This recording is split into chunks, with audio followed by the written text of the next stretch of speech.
روزوں کا مہینہ رمضان کا مہینہ ہے، جس میں قرآن اول اول نازل ہوا، جو لوگوں کا رہنما ہے اور جس میں ہدایت کی کھلی نشانیاں ہیں اور جو حق و باطل کو الگ الگ کرنے والا ہے۔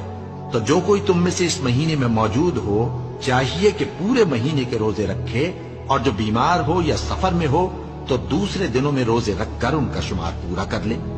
اللہ تمہارے حق میں آسانی چاہتا ہے اور سختی نہیں چاہتا، اور یہ آسانی کا حکم اس لیے دیا گیا ہے کہ تم روزوں کا شمار پورا کر لو، اور اس احسان کے بدلے کہ اللہ نے تم کو ہدایت بخشی ہے تم اس کو بزرگی سے یاد کرو اور اس کا شکر کرو۔ اور اے پیغمبر، جب تم سے میرے بندے میرے بارے میں دریافت کریں تو انہیں معلوم ہو کہ میں تو تمہارے پاس ہی ہوں۔ جب کوئی پکارنے والا مجھے پکارتا ہے تو میں اس کی دعا قبول کرتا ہوں۔